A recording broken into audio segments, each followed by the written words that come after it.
Can you taste words? It was a question that caught me by surprise.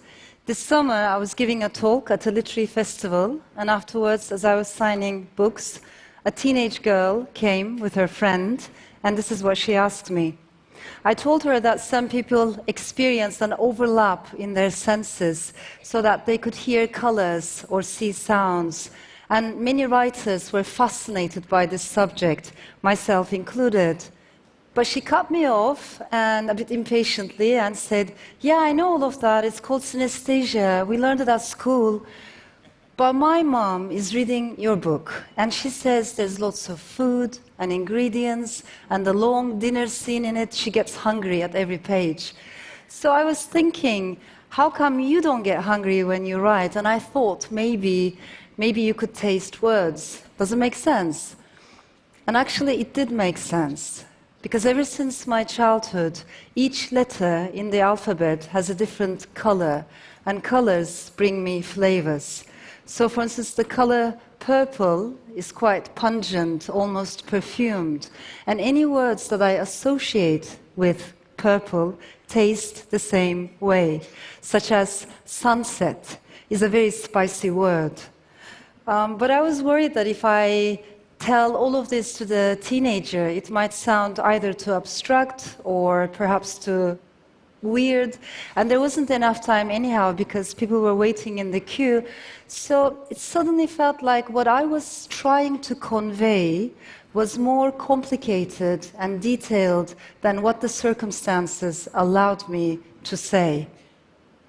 And I did what I usually do in similar situations.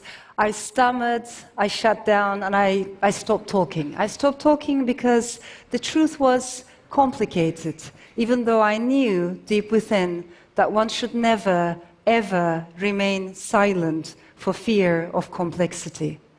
So I want to start my talk today with the answer that I was not able to give on that day. Yes, I can taste words. Sometimes, that is, not always. And happy words have a different flavor than sad words. I like to explore how does the word creativity taste like, or equality, love, revolution. And what about motherland?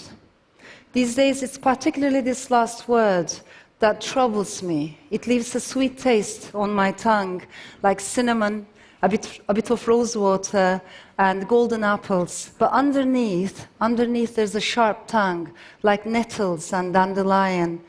The taste of my motherland, Turkey, is a mixture of sweet and bitter. And the reason why I'm telling you this is because I think there's more and more people all around the world today who have similarly mixed emotions about the lands they come from. We love our native countries, yeah? How can we not? We feel attached to the people, the culture, the land, the food, and yet at the same time we feel increasingly frustrated by its politics and politicians, sometimes to the point of despair or hurt or anger. I want to talk about emotions and the need to boost our emotional intelligence. I think it's a pity that mainstream political theory pays very little attention to emotions. Oftentimes, analysts and experts are so busy with data and metrics that they seem to forget those things in life that are difficult to measure and perhaps impossible to cluster under statistical models. But I think this is a mistake for two main reasons. Firstly, because we are emotional beings. As human beings, I think we all are like that. But secondly, and this is new, we have entered a new stage in world history in which collective sentiments guide and misguide politics more than ever before. And through social media and social networking, these sentiments are further amplified, polarized, and they travel around the world quite fast. Ours is the age of anxiety, anger, distrust, resentment, and I think lots of fear. But here's the thing, even though there's plenty of research about economic factors, there's relatively few studies about emotional factors. Why is it that we underestimate feelings and perceptions? I think it's going to be one of our biggest intellectual challenges, because our political systems are replete with emotions. And country after country, we have seen illiberal politicians exploiting these emotions. And yet within the academia and among the intelligentsia, we're yet to take emotions seriously. I think we should. And just like we should focus on economic inequality worldwide, we need to pay more attention to emotional and cognitive gaps worldwide and how to bridge these gaps, because they do matter. Years ago, when I was still living in Istanbul, an American scholar working on women writers in the Middle East came to see me. And at some point in our exchange, she said, I understand why you're a feminist, because, you live in Turkey. And I said to her, I don't understand why you're not a feminist, because, you live in America.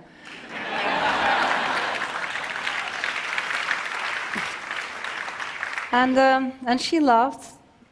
She took it as a joke, and the moment passed. But the way she had divided the world into two imaginary camps, into two opposite camps, it bothered me and it stayed with me. According to this imaginary map, some parts of the world were liquid countries. They were like choppy waters, not yet settled. Some other parts of the world, namely the West, were solid, safe, and stable. So it was the liquid lands that needed feminism and activism and human rights. And those of us who were unfortunate enough to come from such places had to keep struggling for these most essential values. But there was hope. Since history moved forward, even the most unsteady lands would someday catch up. And meanwhile, the citizens of solid lands could take comfort in the progress of history and in the triumph of the liberal order. They could support the struggles of other people elsewhere, but they themselves did not have to struggle for the basics of democracy anymore, because they were beyond that stage. I think in the year 2016, this hierarchical geography was shattered to pieces. Our world no longer follows this dualistic pattern in the scholar's mind, if it ever did. Yeah? Now we know that history does not necessarily move forward. Sometimes it draws circles, even slides backwards, and that generations can make the same mistakes that their great-grandfathers had made. And now we know that there's no such thing as solid countries versus liquid countries. In fact, we are all living in liquid times, just like the late Zygmunt Bauman told us. And Bauman had another definition for our age. He used to say, we are all going to be walking on moving sands. And if that's the case, I think it should concern us women more than men. Because when societies slide backwards into authoritarianism, nationalism, or religious fanaticism, women have much more to lose. That is why this needs to be a vital moment, not only for global activism, but in my opinion, for global sisterhood as well.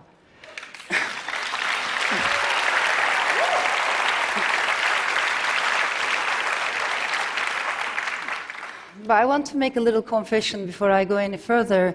Until recently, whenever I took part in an international conference or festival, I would be usually one of the more depressed speakers.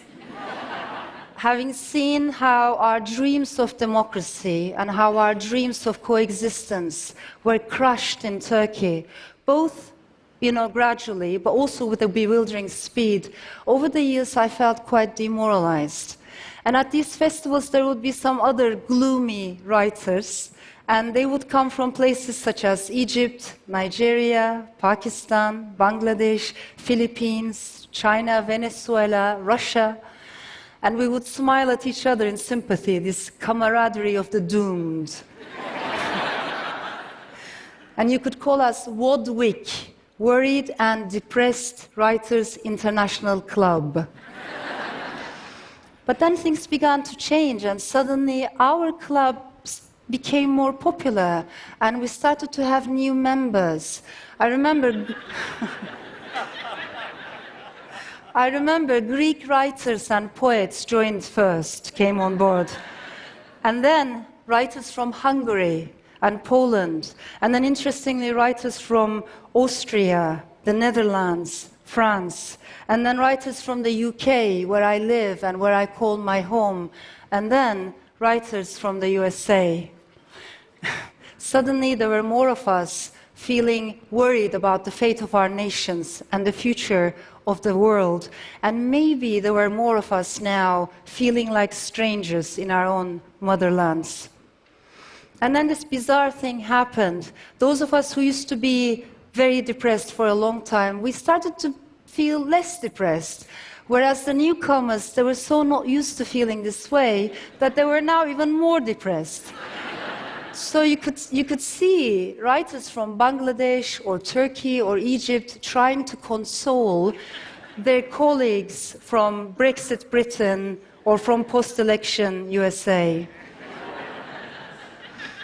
But joking aside, I think our world is full of unprecedented challenges. And this comes with an emotional backlash. Because in the face of high-speed change, many people wish to slow down. And when there's too much unfamiliarity, people long for the familiar. And when things get too confusing, many people crave simplicity. This is a very dangerous crossroads, because it's exactly where the demagogue enters into the picture. The demagogue understands how collective sentiments work and how it's usually a he, can benefit from them. He tells us that we all belong in our tribes, and he tells us that we will be safer if we're surrounded by sameness. Demagogues come in all sizes and in all shapes. This could be the eccentric leader of a marginal political party somewhere in Europe, or an Islamist, extremist imam preaching dogma and hatred, or it could be a white supremacist, Nazi-admiring orator somewhere else. All these figures, at first glance, they seem disconnected, but I think they feed each other and they need each other. And all around the world, when we look at how demagogues talk and how they inspire movements, I think they have one unmistakable quality in common. They strongly, strongly dislike plurality. They cannot deal with multiplicity. Adorno used to say, intolerance of ambiguity is the sign of an authoritarian personality. But I ask myself, what if that same sign, that same intolerance of ambiguity, what if it's the mark of our times, of the age we're living in? Because wherever I look, I see nuances withering away. On TV shows, we have one anti-something speaker situated against a pro-something speaker. Yeah, it's good ratings. It's even better if they shout at each other.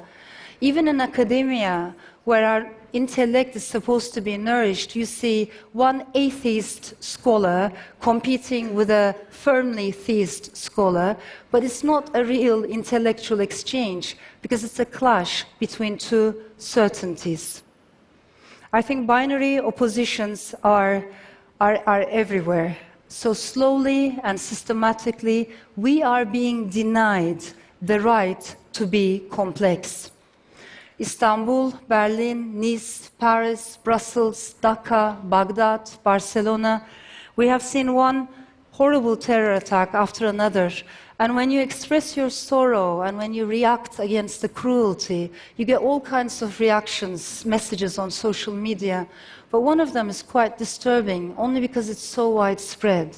They say, why do you feel sorry for them? Why do you feel sorry for them? Why don't you feel sorry for civilians in Yemen or civilians in Syria? And I think the people who write such messages do not understand that we can feel sorry for and stand in solidarity with victims of terrorism and violence in the Middle East, in Europe, in Asia, in America, wherever, everywhere, equally and simultaneously. They don't seem to understand that we don't have to pick one pain and one place over all others. But I think this is what tribalism does to us. It shrinks our minds, for sure, but it also shrinks our hearts to such an extent that we become numb to the suffering of other people.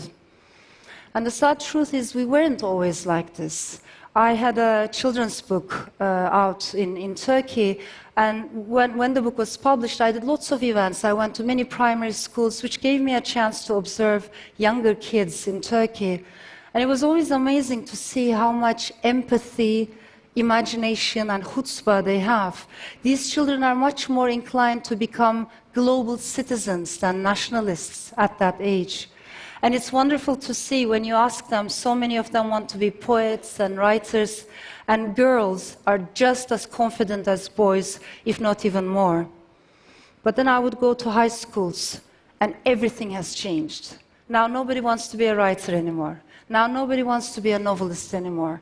And girls have become timid, they are cautious, guarded, reluctant to speak up in the public space. Because we have taught them, the family, the school, the society, we have taught them to erase their individuality.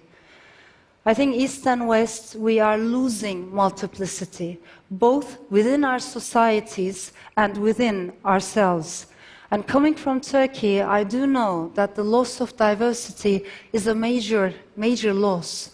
Today, my motherland became the world's biggest jailer for journalists, surpassing even China's sad record.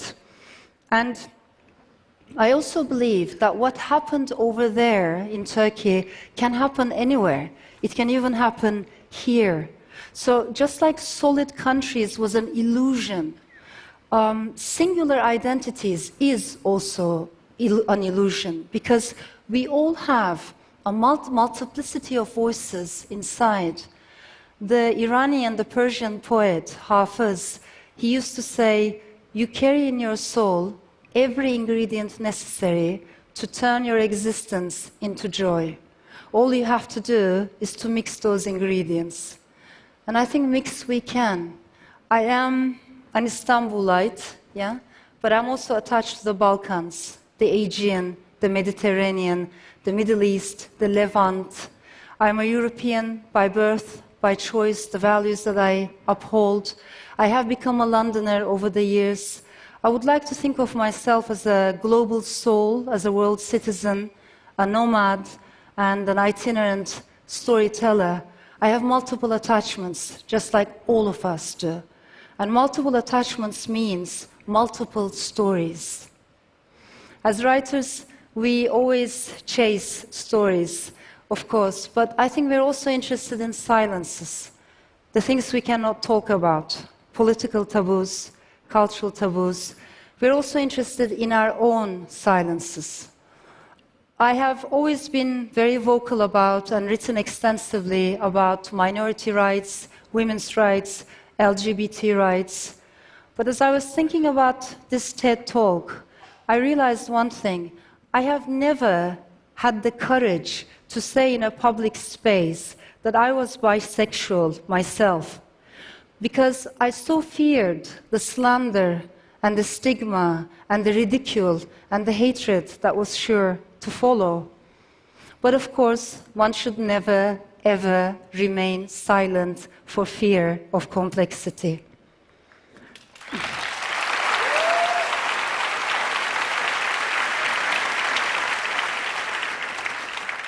And although I'm no stranger to anxieties, and although I'm talking here about the power of emotions, I do know the power of emotions, I have discovered over time that emotions are not limitless. You know, they have a limit.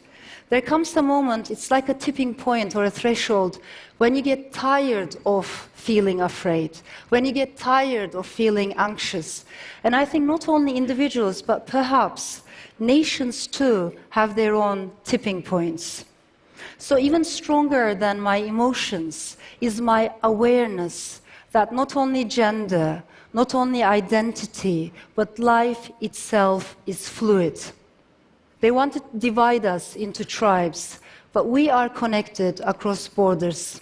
They preach certainty, but we know that life has plenty of magic and plenty of ambiguity. And they like to incite dualities, but we are far more nuanced than that. So what can we do? I think we need to go back to the basics, back to the colors of the alphabet. The Lebanese poet Khalil Gibran used to say, I learned silence from the talkative, and tolerance from the intolerant, and kindness from the unkind. I think it's a great motto for our times. So from populist demagogues, we will learn the indispensability of democracy.